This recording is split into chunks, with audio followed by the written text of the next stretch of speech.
The topic for this morning is, what does this have to do with me? Which is another way of saying that we should not take what other people do or say about us personally. This flies against all experience in this world, in which clearly what other people do does have an effect on us. There's a line in the text where Jesus says, "Are thoughts dangerous to bodies?" Yes. And to be sure, our bodies, physically and psychologically, clearly are affected by what other people do.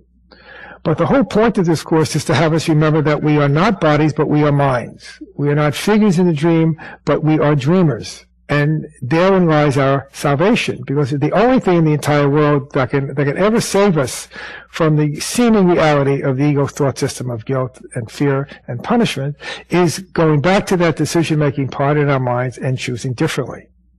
However, whenever we believe that something outside of us can affect us, we are saying the ego thought system is the truth and the Holy Spirit's thought system is the lie. Right? Not to take something personally does not mean that we deny what someone has done. It does not mean that we deny what the effects on our bodies are, or the effects on the bodies of others are, what these effects are. What it does mean is that whatever it is you do has no power to take the love and peace of God away from me. Right? The Course tells us in the Teacher's Manual that, remember, Jesus says, you never get angry at a fact, you get angry at an interpretation of a fact. Right?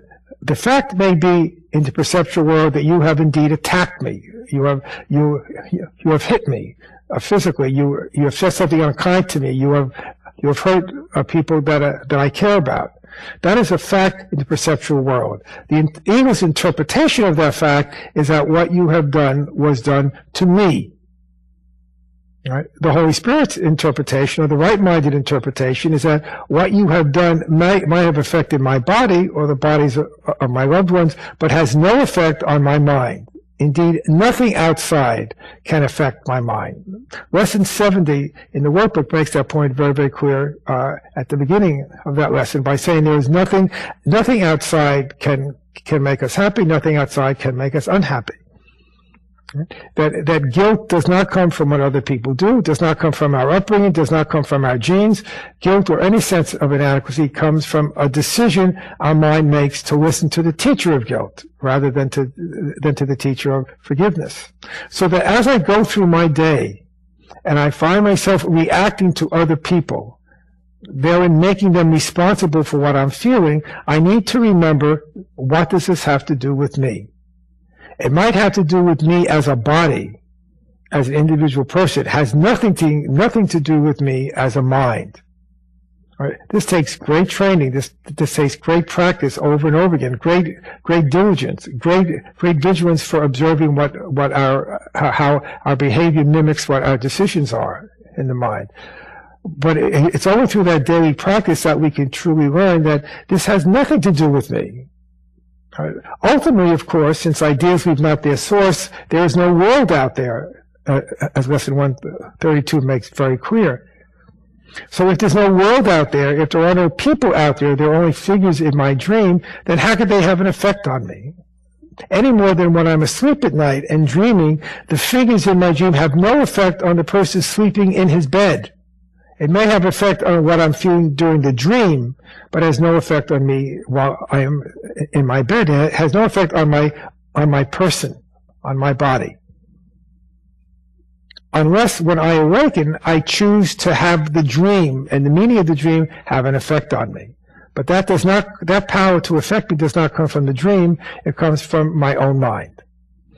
There's a line near the end of chapter 27, which is directly relevant to this. Jesus says, let them, and then be anybody in the world, anybody in our dream, let them be as hateful and as vicious as they may. They can have no effect on me, on you, he says, unless you failed to recognize it is your dream. It is my dream of guilt that then gets projected out to saying, I am not the guilty sinner, someone else is.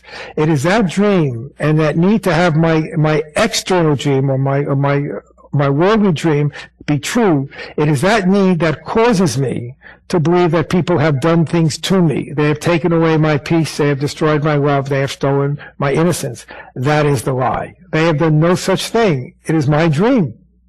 So no matter what your body does, I still retain the power to choose to be at peace. No matter what your body does, I still retain the power to choose to be upset. In other words, what your body does is irrelevant to the state of my mind. And the state of my mind is only dependent on what my decision maker chooses. To listen to the voice that tells me that I am the innocent victim, that will deny the fact that I believe I am the guilty sinner and victimizer, or to listen to the voice that says, what does this have to do with you? You remain as God created you.